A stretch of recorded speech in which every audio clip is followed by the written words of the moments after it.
রানাঘাট এলাকা খায়রুল ইসলামের পর শওকত মোল্লার গাড়ি লক্ষ্য করে বোমাবাজির অভিযোগ তিনি অভিযোগ করছেন এবং সরাসরি আপনার নাম করে অভিযোগ করেছেন যে আপনি নাকি চক্রান্ত করছেন এই ধরনের হিংসাত্মকমূলক ঘটনার জন্য এবং এইভাবে বোমা মেরে গুলি মেরে তৃণমূলকে রোখা যাবে না তিনি বলছেন এবং আদালতের দ্বারস্থ হতে চাইছেন তিনি কি বলবেন বিষয়টা? দেখুন, ভোট আগিয়ে আসছে, তৃণমূলের পায়ের নিচে মাটি নাই, সরকার সাহেবের পাশে মানুষ নাই, কয়েকজন তোলাবাজ মানুষ বা তৃণমূলের না থাকলে তাদের করে কামে খাওয়া যাবে না সেই মানুষগুলো আছে। এখন সিকিউরিটি বাড়াতে হবে, অ্যাটেনশন ক্রিয়েট করতে হবে, দলের কাছে এটা বোঝাতে হবে যে আমি বিশাল কিছু করছি। আমরা ভুলে যাচ্ছি না রাজ্জাক খাঁর খুন, রাজ্জাক খাঁকে যারা মার্ডার করলো, যারা গ্রেফতার হলো সেই তৃণমূলের নেতারা। এই ঘটনার সাথে তদন্ত হওয়া দরকার, আমিও বলছি তদন্ত হওয়া দরকার। প্রয়োজনে আপনার এনআইএ তদন্ত করুক বোমাবাজি কারা করছে। সাপ হয়ে দংশে ওজা হয়ে ঝাড়ছে না তো, নিজের গাড়ির দিকে দুটো নিজের লোককে দিয়ে বোম ছুড়িয়ে দিল, দিয়ে বলবে এই হচ্ছে সেই হচ্ছে, আমার সিকিউরিটি বাড়াও, আমার উপরে এ হচ্ছে, আমি এ হচ্ছে, দলের কাছে নিজের ভাবমূর্তি ঠিক রাখার জন্য, আবার মিডিয়ায় চর্চা হওয়ার জন্য এগুলো করছে না তো।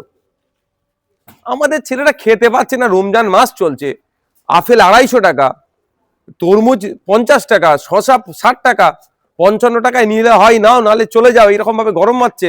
আর আমাদের ছেলেরা খেতে পাচ্ছে না, ওই একটা বোম 2500 টাকা কত খরচ জানি না, ও টাকায় তো ইফতার করবে। কাজ খুঁজে পাইনি আমরা সমাজ ব্যবস্থা পরিবর্তনের জন্য বলছি। এই মারামারি হানাহানি বোমাবাজি রাজনীতি আমরা করি না, সরাসরি আপনার নাম করে ওসব পাত্তা আমি দিই না। আদালতের দ্বারস্থ হবে, প্রত্যেকের রাইট আছে, দুধকে দুধ পানিকে পানি হবে। আমি তো জোর গলায় বলছি ন্যাশনাল ইনভেস্টিগেশন এজেন্সিকে দায়িত্ব তুলে দেওয়া হোক, বোমাবাজিটা কে করেছে ধরুক।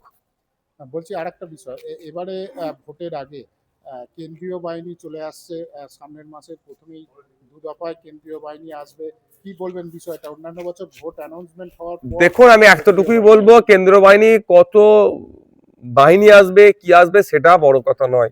নির্বাচন কমিশনের কাজ হবে শান্তিপূর্ণভাবে ইলেকশনটাকে কন্ডাক্ট করানো, মানুষ তার মতামতটা যেন দিতে পারে শান্তিপূর্ণভাবে। এই ক্যানিং পূর্ব থেকে গোসাবা থেকে শুরু করে মিনাখা থেকে শুরু করে হাড়োয়া থেকে শুরু করে রাজ্যের বিভিন্ন এলাকাতে মানুষ তার কি মতামতটা ঠিকভাবে দিতে পারে? ভোটের দিনে ভোট করতে দেয় না, এজেন্টকে বার করে দেয়, বিরোধী এজেন্টদেরকে বার করে দেয়, ভোট লুটায়। এইগুলোকে আটকাতে পারাটা হচ্ছে মেইন চ্যালেঞ্জ নির্বাচন কমিশনের কাছে।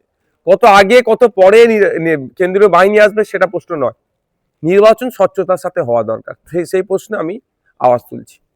কি মনে হয় এবারেও কি যেভাবে দেখা যায় এর আগেও একাধিকবার বিভিন্ন হিংসাত্মকমূলক ঘটনা ঘটেছে, সেই ধরনের সম্ভাবনা আছে নাকি? সেই সম্ভাবনা যাতে কম হয় তার জন্যই আগেভাগে কেন্দ্রীয় বাহিনী। দেখুন, আমি সবসময় শান্তির পক্ষে, মানুষের অধিকার আর্টিকেল 326 রাইট দিয়েছে, অধিকার দিয়েছে, এক্সারসাইজ করুক, সে ভোট করুক, এই পক্ষে আমি সবসময় সওয়াল করে এসেছি আর আগামী দিনেও করব, যে মানুষ শান্তিপূর্ণভাবে তার মতামত দেওয়ার জায়গাটা পাক। কারণ আগামী 5 বছর কে থাকবে কে থাকবে না সেটা বড় কথা নয়, আগামী 5 বছর বাংলার কত ভালো হতে পারে, বাংলার শিক্ষা, স্বাস্থ্য, কর্মসংস্থান কিভাবে উন্নততর হতে পারে, সেই ডিসাইড হবে এই ভোটের মাধ্যমে।